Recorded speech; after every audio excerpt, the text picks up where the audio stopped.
اعوذ باللہ من الشیطان اللعین الرجیم بسم اللہ الرحمن الرحیم الحمد للہ الذی علا فی توحدہ ودنا فی تفردہ وجلا فی سلطانہ وعظما فی ارکانہ مجیدا لم یزل محمودا لا یزال جلت عظمتہ الصلاۃ والسلام علی مولا الکونین سید الثقلین حبیب الہ العالمین جد الحسنین ابی القاسم مصطفیٰ محمد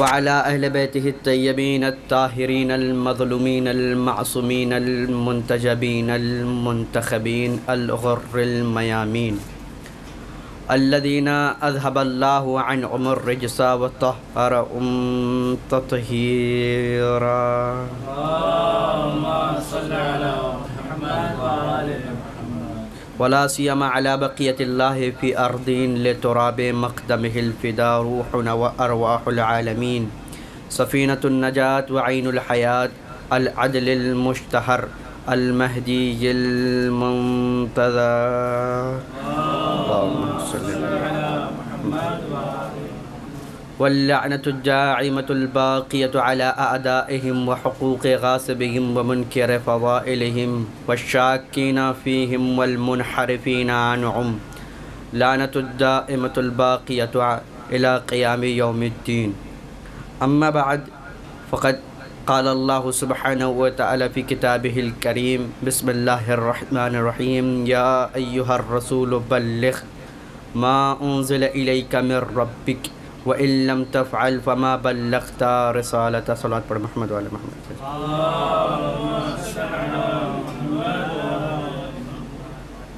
ایک بلند ترین صلوات محمد والے محمد کے ذات پر پڑھ.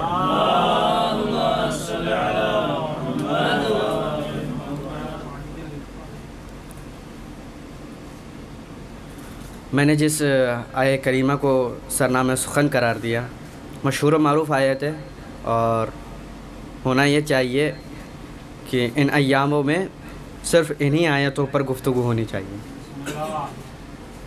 اور کوئی نئی بات تو بیان نہیں کر سکتا.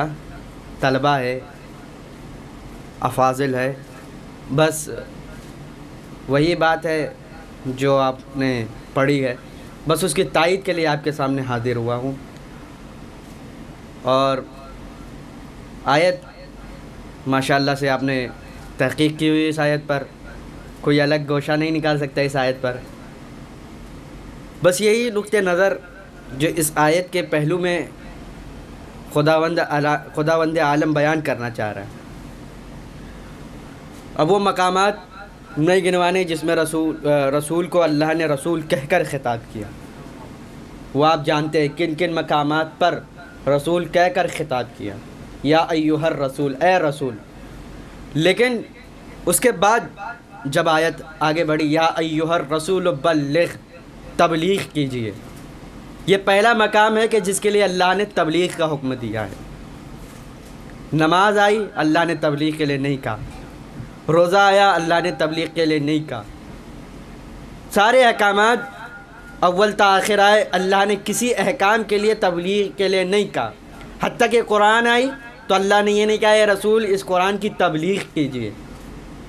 یہ واحد امر ایسا ہے کہ جس کے لیے خداوند عالم تبلیغ کے لیے کہہ رہا ہے، اور خود آپ جانتے ہیں فعل امر ہے. بلغ، اے رسول آپ تبلیغ کیجیے، اور یہ وجوب پر دلالت کر رہا ہے. یعنی اب مثال اور آیتیں لے لیجئے جہاں فعل امر وجوب پر دلالت کرتا ہے، جہاں اقیم الصلاۃ کا، اور وجوب کا مطلب یہ ہے کہ اول تا آخر.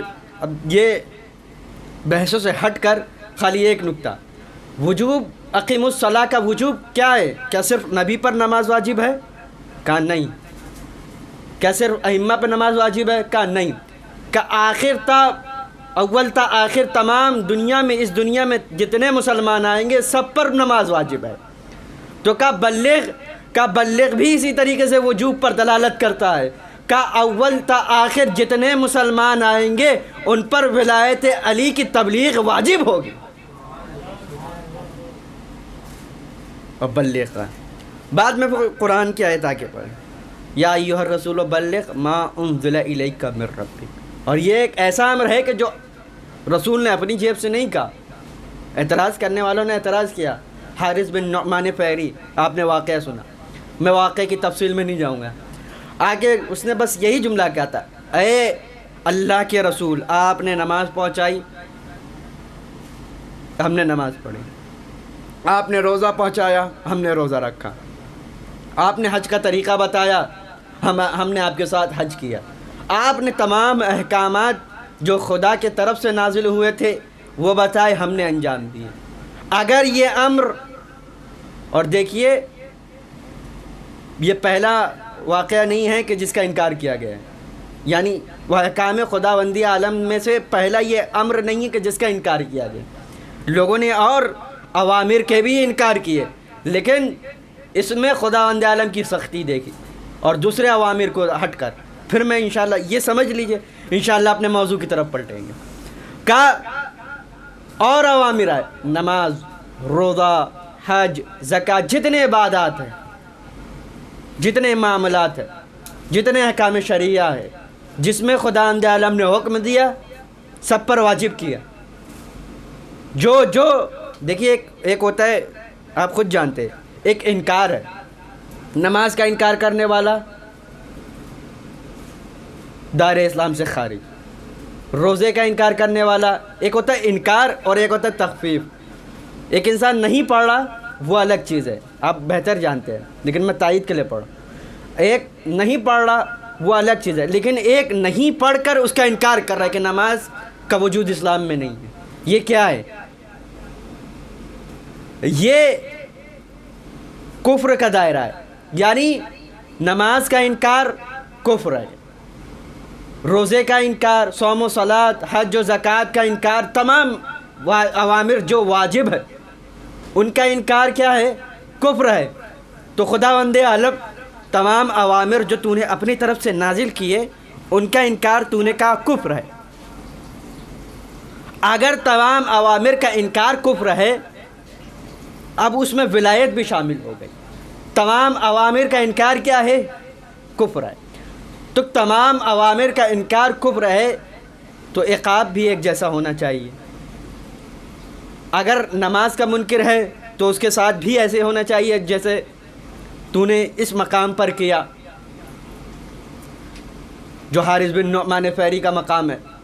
آپ جانتے ہیں قرآن کی آیت کہ بسم اللہ الرحمن الرحیم، سأل سائل بعذاب واقع لیس لہ الدافع، کہ مانگنے والے نے، سائل نے ایک ایسے سائل عذاب کا سوال کیا کہ اس کا دفع کرنے والا کوئی نہیں، اس کا دافع کوئی نہیں۔ اب یہ پس منظر اپنے ذہن میں رکھیے اور پھر بات کی طرف پلٹ کے آئیے۔ اوامر الہی کا انکار کرنے والا، اوامر الہی کا منکر ہے کافر، اور کافر کو اللہ نے عذاب دیا صرف ولایت کے معاملے میں، اور معاملے میں اللہ نے کیوں نہیں عذاب سے نوازا؟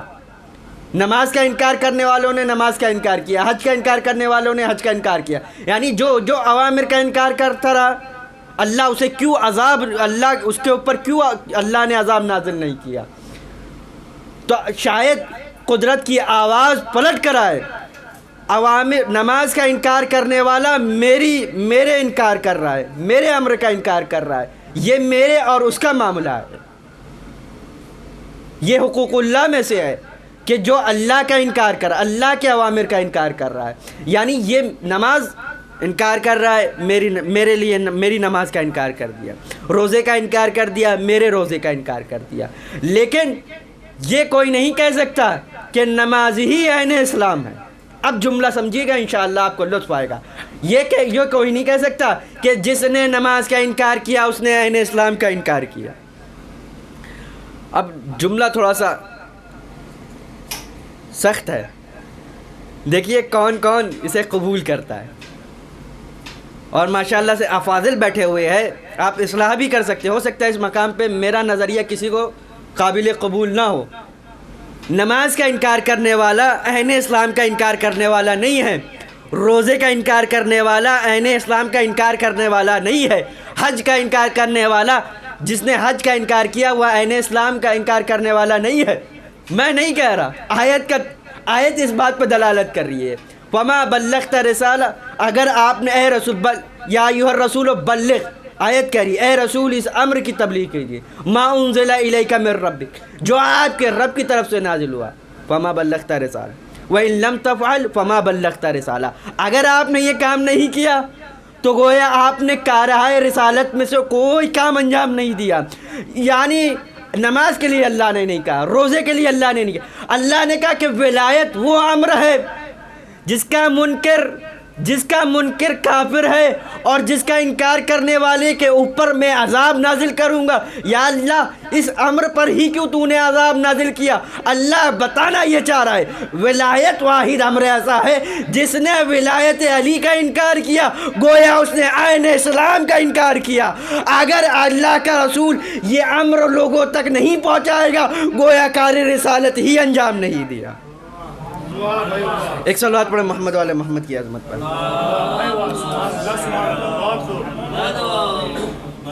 یعنی ولایت عین اسلام ہے، اور ولایت وہ ہے کہ جس کا انکار کرنے والا کافر ہے۔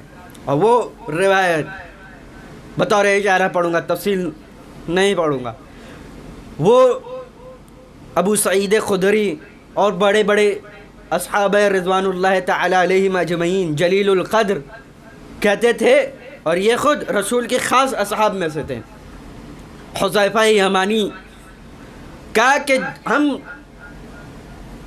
ایک وقت ایسا آ گیا کہ مدینے میں مسلمانوں کی بھرمار ہو گئی، ہر کوئی لمبی لمبی داڑھی رکھ کر، سر پہ عمامہ رکھ کر، قبا ابا پہن کر ہر کوئی مدینے میں دکھنے لگا۔ اب ہمیں یہ شناخت مشکل ہو گئی کہ ہم کیسے پہچانیں کہ اس کا ایمان پکا ہے کہ نہیں، پختہ ہے کہ نہیں، یہ ایمان میں سچا ہے کہ نہیں، یہ مومن ہے کہ نہیں، یا صرف ان کا ایمان علی السنتہم ہے، یہ دل سے ایمان کو قبول کرتے ہیں کہ نہیں۔ کہ بس ہم ایک ہی بات کو ٹکراتے ہوئے جو کوئی ملتا ہم اس سے یہی کہتے، ہم علی کا ذکر کرتے، اگر اس کا چہرہ کھل جاتا تو وہ مومن ہوتا، اور جس کا چہرہ مرجھا جاتا وہ منافق ہوتا۔ اور عزیزان گرامی، آج جو ہم سلام کے بعد یا سلام کے پہلے یا علی مدد کہتے ہیں، یہی وجہ ہے بتانے کی کہ ہم یا علی مدد اس لیے یہی کہہ رہے ہیں، سامنے والا مومن ہے تو سلام کے بعد یا علی کا جواب دے گا، اگر منافق ہے تو کتراتے ہوئے بھاگ جائے گا۔ ایک صلوات پڑھے محمد والے محمد کی عظمت پر۔ اور یہ نام علی ایمان کی دلیل ہے۔ علی وہ شخصیت ہے کہ جس کے نام کی وجہ سے ایمان تازہ ہوتا ہے۔ آیت کہہ رہی ہے کہ یا ایھا الرسول بلغ ما انزل الیک من ربک وان لم تفعل فما بلغت رسالہ، اے رسول اگر آپ نے یہ امر انجام نہیں دیا تو گویا آپ نے کہا ہے رسالت میں سے کوئی کام انجام نہیں دیا۔ اب یہیں رک جائیے، فما بلغت رسالہ پہ، اگر آپ نے کوئی اس امر میں سے کوئی امر انجام نہیں دیا تو گویا آپ نے کہا ہے رسالت کا۔ اور دیکھیے رسول کی رسالت صرف رسول کی رسالت نہیں، کیا کہا کہ خطاب کیا؟ خاتم النبیین۔ رسول کیا ہے؟ اب خاتم کے دو معنی ہیں بطور تذکرہ، خاتم کے دو معنی ہیں۔ ایک معنی کیا ہے؟ ایک معنی جو آپ خود استعمال کرتے ہیں، خاتم یعنی کیا؟ ایک ہوتا ہے خاتم، ایک خاتم۔ خاتم کے معنی کیا ہے؟ انگوٹھی۔ خاتم کے معنی کیا ہے؟ آپ نے دیکھا ہوگا اکثر خطوط ہوتے ہیں اداروں کے، مدارس کے، تو اس پہ آخری ایک امضا، ایک سائن ہوتی ہے۔ یعنی اس امضا اور سائن کا مطلب کیا ہوتا ہے؟ اب تھوڑی سی تشریح، اس امضا اور سائن کا مطلب کیا ہوتا ہے؟ وہ خاتم ہے جو آخر پہ لگائی جاتی ہے. یعنی یہ جو قوانین مقررہ کیے ہوئے ہیں، ان کے قوانین کی پختگی کے لیے اس ادارے کے مدیر کی سائن ضروری ہوتی ہے. اب پلٹ کے آئیے، خدا نے سارے قوانین مقرر کر دی. خدا نے 1,24,000 انبیاء بھیج دیے. خدا نے تمام رسالتیں تمام کر دی. خدا نے تمام نبوتیں تمام کر دی. خدا نے تمام رسول بھیج دیے. اب ان پر امضا کرنے کے لیے کسی نہ کسی کو بھیجنا تھا، تو اللہ نے آخر میں ایک نبی کو بھیجا جن کو تمام رسالتوں کا خاتم قرار دیا. یعنی جب تک یہ نہ آتے تو رسالتوں کی تصدیق نہ ہوتی. جملہ پلٹ کے کہہ دوں، جب تک یہ نہ آتے تو خدا کی توحید کی تصدیق نہ ہوتی. جب تک یہ نہ آتے تمام اوامر الہی کی تصدیق نہ ہوتی. اب عزیزان گرامی، یہ خاتم آخری امر ہوتا ہے. اس کے بعد کسی اور چیز کی ضرورت نہیں ہوتی. یعنی جب تک کسی بھی قوانین کے مقررہ کیے ہوئے ورقے پر خاتم کی جب تک سائن یا امضا نہ ہو، وہ پبلش نہیں ہوتے، عام نہیں ہوتے. یہ خاتم کا اس ورق پہ ہونا بتا رہا ہے کہ یہ قوانین پختہ اور یہ قوانین صحیح ہے. اور جو قوانین خدا کے طرف سے ہو وہ تو اور پختہ ہوگے. عزیزان گرامی، یہ خاتم آخر میں رسول بن کر آئے، اس کا مطلب یہ ہے کہ تمام احکامات الہیہ پر رسول کی رسالت تصدیق کرتی ہے. لیکن اس خاتم کی رسالت پر بھی جو تصدیق کرے اسے ہی ولایت علی ابن ابی طالب کہتے ہیں. ایک صلوات پڑھیں محمد والے محمد کی عظمت پر.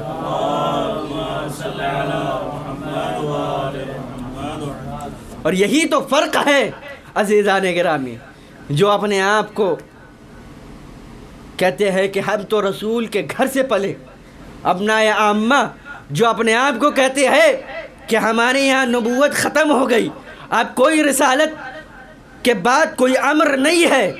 ہم یہی تو بتانا چاہ رہے ہیں. نبوت کے ختم ہونے کی دلیل کیا ہوگی آپ کے پاس؟ کوئی دلیل ہونی چاہیے. ہمارے پاس نبوت کے ختم ہونے کی دلیل امامت ہے. یعنی ہم بتانا چاہ رہے اب کوئی رسول نہیں ہے، اب کوئی رسول اس دنیا میں نہیں آئے گا سوائے امام کے. یہ امام اس دنیا میں آ کے بتا رہے اب کوئی نبی نہیں. تو یہ امامت تتمہ رسالت ہے. یہ امامت رسالت کی تصدیق کر رہی ہے. اور وہ دلیل اپنی جگہ جو لوگوں نے دی ہے کہ رسول نے وصایت کیوں نہیں کی امامت کی، اور خود آپ بہترین طریقے سے جانتے ہیں، مجھ سے اچھے طریقے سے جانتے ہیں. اور جو دلیل ابنائے عامہ کی خلفائے راشدین پر ہے، خلفائے راشدین تو غلط ہے، خلفائے دلال پر ہے، ان کی دلیل اپنی جگہ، اور جو ہم نے ائمہ اثنا عشر پہ دلیل دی وہ اپنی جگہ. لیکن ولایت ایک ایسا منبع اور مرکز ہے کہ جو ہر طریقے سے ایمان کو، حتیٰ ایک صلوات پڑھیں محمد علی محمد کی عظمت پر، جو ایمان کی مضبوطی کی دلیل ہے. اور خود امام باقر علیہ السلام اور امام جعفر علیہ السلام سے یہ روایت نقل ہے کہ دین کے عمود، دین کے ستون 5 ہے. وہ 5 میں سے اب وہ آپ کو پتہ ہے کہ 5 کیا کیا ہے، اب تفصیل میں نہیں جاؤں گا. لیکن جو امام کا جملہ ہے وہ امام نے کہا ہے کہ عمود دین 5 ہے، ان 5 میں افضل ولایت ہے. اور لوگوں نے اسی افضل ترین امر کو چھوڑ کر تمام ستون کو پکڑ لیا، تمام 4 ستون سے متمسک ہو گئے. لیکن جب تک کوئی ولایت کو قبول نہ کرے ان کا کوئی بھی ایمان نہ قبول کیا جائے گا، اور نہ ہی کوئی عبادت الا ولایت کے قبول کی جائے گی. یعنی تمام امور کا. اور وہ حدیث بھی آپ کے ذہنوں میں ہے کہ لا يقبل من عبد مؤمن، کسی عبد مؤمن سے کوئی عبادت قبول نہیں کی جا سکتی سوائے اس کے پاس ولایت ہو۔ بس ایک آخری روایت، اس کے بعد آپ کی رحمت کو تمام کروں گا۔ اب ایک عالم اسلام کا بہت بڑا نام علامہ حجر عسقلانی، اور بھی بہت سارے ایسے نام ہیں کہ جنہوں نے یہ روایت نقل کی ہے۔ ارادہ تو کر کے آیا تھا کہ تھوڑا سا اور پڑھوں گا، لیکن وقت تمام ہو گیا۔ یہ آخری روایت الصواعق المحرقہ، اس میں یہ روایت نقل کی کہ جب عبد مسلم قیامت میں تمام اعمال اس کے چیک ہو چکے ہوں گے، تمام اعمال پر نظر فرشتے کر چکے ہوں گے، روزے پر نظر کر چکے ہوں گے، صحیح نماز صحیح، حج صحیح، زکوٰۃ صحیح، تمام عبادات، تمام احکامات الہیہ پر نظر کر چکے ہوں گے، تمام صحیح۔ اب کرنے کے بعد ایک مرتبہ اس مومن کو اس کا پروندہ اس کے دائیں ہاتھ میں دیا جائے گا، اس عبد کو اس کا پروندہ اس کے دائیں ہاتھ میں دیا جائے گا، اور دینے کے بعد بائیں ہاتھ میں دیا جائے گا۔ دینے کے بعد اسے کہا جائے گا جاؤ تمہارے لیے یہ جنت۔ اب وہ کچھ قدم آگے بڑھے گا، پروردگار کی آواز آئے گی، آنے کے بعد پروردگار کی آواز آئے گی، اور پروردگار کی آواز آنے کے بعد کہے گی اسے روکا جائے۔ اب یہ بندہ آسمان کی طرف نظر کر کر دیکھے گا، کہے گا پروردگار تمام اعمال کو دیکھ لیا گیا، تمام اعمال کی باز و گشت ہو چکی، اب کس چیز کی طلب ہے؟ کا ایک امر جو مہم ہے، جو اہم ہے، اس کی بازگشت باقی ہے۔ کا پروردگار کیا ہے؟ نماز معراج المومن تھی، میں نے ادا کر لی۔ روزہ افضل عبادات تھا، میں نے ادا کر لی۔ حج ارکان دین تھا، میں نے ادا کر لیا۔ تمام عبادتیں، حقوق اللہ میں نے ادا کر لیے، حقوق العباد میں نے ادا کر لیے، حقوق الجار میں نے ادا کر لیے۔ اب کیا بچا ہے کہ جس کی بازگشت مجھ سے ہونی ہے؟ پروردگار آواز دے کر کہے گا ایک ہے عمل جس کے وجہ سے اگر وہ عمل ہوگا، اور حدیث بھی اس بات پر دلالت کرتی ہے کثرت سے، حب علی یاکل الذنوب کما تاکل النار الحطب، علی کی محبت اس طریقے سے ایمان کو، اس طریقے سے گناہوں کو کھا جاتی ہے جس طریقے سے لکڑی آگ کو کھا جاتی ہے۔ اور علی کی محبت ہوگی عزیزان گرامی، اور تمام حدیث میں تمام گناہیں معاف کر دیے جائیں گے اگر علی کی محبت ہوگی، تمام عبادتیں مسترد کر دی جائے گی اگر علی سے بغض ہوگا۔ تمام عبادتیں دیکھ لی، حج دیکھ لیا، زکوٰۃ دیکھ لیا، خمس دیکھ لیا، تمام عبادتیں دیکھ لی، تمام عبادتیں اپنی جگہ قابل قبول ہے، لیکن ایک عبادت باقی ہے، ایک عمل باقی ہے جس کی وجہ سے تجھے جنت کا پروندہ دیا جائے گا، جس کی وجہ سے تجھے جنت کا جواز دیا جائے گا۔ وہ ایک عبادت عین عبادت ہے، عین اسلام ہے۔ جب تک علی کی محبت نہیں ہوگی، جواز و صحیفۃ المؤمن حب علی، علی کی محبت صحیفہ مومن کا جواز ہے۔ جب تک علی کی محبت نہیں ہوگی، جنت میں داخل نہ کیا جائے گا۔ علی کی محبت ایک ایسا واحد جواز ہے جس کی وجہ سے جنت کا پروندہ ملے گا۔ ایک صلوات پڑھیں محمد والے محمد کی عظمت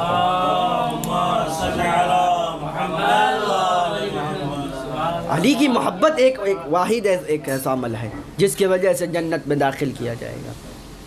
اور یہ محبت علی ہے عزیزان کہ جس کی وجہ سے آج عالم اسلام میں ہماری شناخت ہے۔ ہر کوئی اپنی دلیل میں کسی نہ کسی طریقے سے پھنس جاتا ہے۔ ایک ولایت علی ایک ایسی دلیل ہے کہ تمام عالم اسلام، تمام ابنائے عامہ نے اس کو قبول کیا، چاہے وہ گھما پھرا کے کسی نہ کسی طریقے سے یہ قبول کیا ہے کہ محبت علی نہیں تو کچھ نہیں ہے۔ اور عزیزان گرامی، بس اپنی بات کو تمام کیا، زیادہ طول نہیں دینا۔